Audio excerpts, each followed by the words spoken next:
Hello friends. आज की इस वीडियो में हम लोग डिस्कस करने वाले हैं impact of oil pollution on marine ecosystem. तो सबसे पहले हम बात करते हैं ऑयल पोल्यूशन होते क्या हैं। देखो, ऑयल पोल्यूशन क्या होते हैं कि जब large quantity of oil, oil मतलब यहाँ पे पेट्रोल से है, हाइड्रोकार्बन से है। जब पेट्रोल या हाइड्रोकार्बन की लार्ज क्वांटिटी ओशियन में रिलीज होके ओशियन को कंटेमिनेट करती है तो हम बोलते हैं उसको ऑयल पोल्यूशन।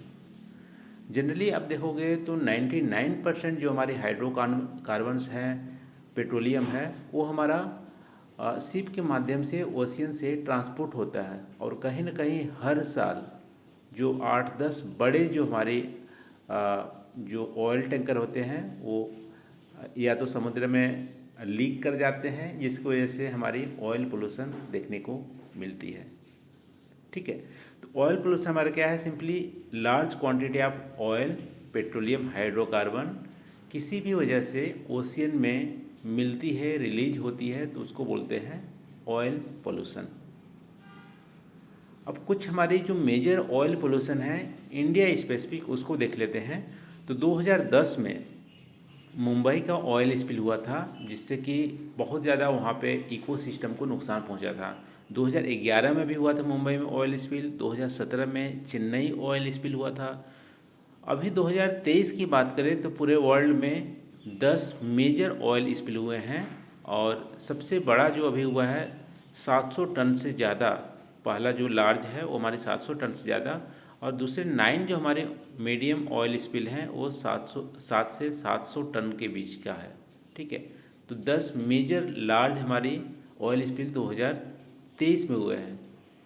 लेकिन पैटर्न की बात करोगे तो पहले जो ऑयल पोल्यूशन ज़्यादा हुआ करते थे, अभी थोड़ा सा कम हो गया है। शिप में थोड़ी सी सिक्योरिटी मेजर्स ज़्यादा लिए जा रहे हैं, इसलिए अभी का ट्रेंड जो है ऑयल स्पिलिंग का वो थोड़ा सा कम हुआ है। इसको भी पैटर्न को आप देख सकते हो। 2022 में भी 4 मेजर ऑयल स्पिल हुए थे, जिसकी वजह से 800 मीट्रिक टन से ज़्यादा ऑयल जो हुआ था वो हमारा ओशियन में कंटेमिनेट हुआ था। ये कुछ हमारा पैटर्न है। अब बात करते हैं impact of oil pollution on marine ecosystem. यहाँ पे इमेज में आप देख सकते हैं कि जो मैरीन के स्पेसीज हैं उनका तो इम्पैक्ट होता है, लेकिन उससे जो डिपेंडेंट है, जैसे यहाँ पे ये हमारा बर्ड है, पक्षी है, वो भी हमारा डायरेक्टली अफेक्टेड होता है। वहाँ पे जाता है खाने के लिए, तो उनके पंख में ये जो ऑयल लग जाता है, जिसकी वजह से वो उड़ नहीं पाता है और बाद में उनकी डेथ हो जाती है। ठीक है, तो impact of oil pollution marine ecosystem में आप देखोगे तो इतने सारे इम्पैक्ट है। सबसे पहले तो हमारा जो सरफेस ड्वेलिंग एनिमल्स हैं, ठीक है, सरफेस ड्वेलिंग जो एनिमल्स हैं ओशियन का, वो हमारा मर जाता है। ठीक है, सिर्फ एनिमल नहीं, वहाँ पे प्लांट जो होते हैं उनकी भी डेथ हो जाती है। जैसे कि आप देखोगे कि यदि कोरल वाले एरिया में जरा सा भी मतलब थोड़ा भी ऑयल स्पिल होता है तो पूरे कोरल इकोसिस्टम को वहाँ पे नुकसान पहुँचाता है। तो ये डिपेंड करता है कि ऑयल स्पिल कहाँ पे हुआ है, कितनी क्वांटिटी में हुआ है। यदि थोड़ा भी ऑयल स्पिल पर्टिकुलर रीजन में होता है तो वहाँ की इकोसिस्टम को बहुत ज़्यादा नुकसान पहुँचाता है। ठीक है, जैसे हमारा कोरल ब्लीचिंग, कोरल इकोसिस्टम में कोरल ब्लीचिंग हमारी होती है। तो जो हमारे फिशेस होते हैं या मैंग्रोव जो ट्रीज़ होते हैं, कोरल जो हमारे एनिमल्स होते हैं, इन सब को भारी नुकसान पहुंचाता है और उनकी डेथ हो जाती है। मैंग्रोव ट्रीज़ की भी डेथ हो जाती है यदि ऑयल वहाँ पर हो गया। उसके जो जड़ होते हैं, जड़ के चारों तरफ ऑयल हमारा लग जाता है, जिसकी वजह से उनकी डेथ हो जाती है। इसके अलावा आप देखोगे तो दूसरा हमारे है कंटेमिनेट होता है मैरीन फूड चेन में।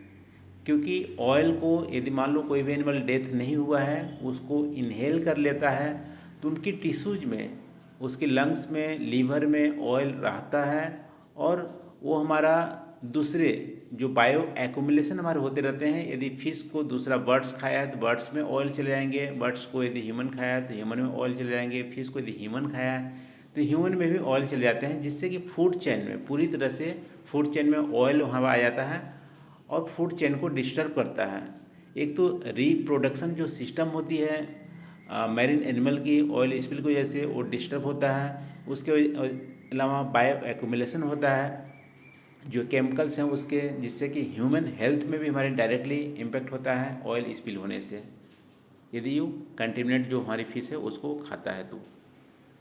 इसके अलावा आप देखोगे तो जो हमारी ओशियन के सेडिमेंट्स हैं उसमें भी हमारी पॉइजन हो जाते हैं, और जो बॉटम ड्वेलिंग एनिमल्स हैं उनको भी नुकसान पहुंचाता है। जैसे कि मान लो जो ऑयल स्पिल स्टार्टिंग हमारी सरफेस पे होते हैं, धीमे धीमे हो जाके सेडिमेंट्स में जम हो जाते हैं। यदि मान लो हमारा जो सेडिमेंट्स हैं वो सैलो वाटर में है, ठीक है, कोस्टल वाली रीजन में है, तो कोस्टल वाले रीजन में भी बॉटम जो ड्वेलिंग एनिमल्स बहुत सारे पाए जाते हैं, प्लांट्स पाए जाते हैं ओशियन में, तो उनको भी भारी नुकसान होता है। ठीक है, तो ये हमारा इम्पैक्ट हो गया। पहला तो हो गया सरफेस ड्वेलिंग जो एनिमल हैं, चाहे फिशेस हों चाहे बर्ड्स हों, वो हमारा उनकी डेथ हो जाती है। इसके अलावा जो मैंग्रोव्स जो हमारे ट्रीज़ होती हैं वो भी हमारा, यदि ऑयल स्पिल हुआ है मैंग्रोव एरिया में, उनकी भी भारी नुकसान होती है, उनकी भी डेथ हो जाती है। कोरल एरिया में यदि ज़रा से भी ऑयल स्पिल हुआ है तो पूरा कोरल जो इकोसिस्टम है उनको भारी नुकसान होता है। फिर मैरीन फूड चेन में बायो एक्यूमुलेशन का कॉन्सेप्ट, बायो मैग्नीफिकेशन का कॉन्सेप्ट देखने को मिलता है, जिसकी वजह से पूरी फूड चेन हमारी कंटेमिनेट हो जाती है और वो हमारी डिस्टर्ब हो जाती है। इसके अलावा हमारा जो ओशियन की जो बॉटम है सेडिमेंट्स है वो पॉइजन हो जाता है, जिससे कि बॉटम ड्वेलिंग एनिमल हो या प्लांट हो उनको भारी नुकसान होता है, और बहुत दिन तक वो हमारा ऑयल वहाँ पे रहता है। इसके अलावा जो हमारी मैरिन के जो एनिमल्स होते हैं, रिप्रोडक्शन जो उनकी सिस्टम होती है, वो हमारा भारी नुकसान होता है। तो ये हमारा नुकसान हो गया ऑयल पोल्यूशन का मैरिन इकोसिस्टम में। तो आज की इस वीडियो में इतना ही दोस्तों। Thank you for watching. मिलते हैं अगले वीडियो में नए टॉपिक के साथ। Thank you.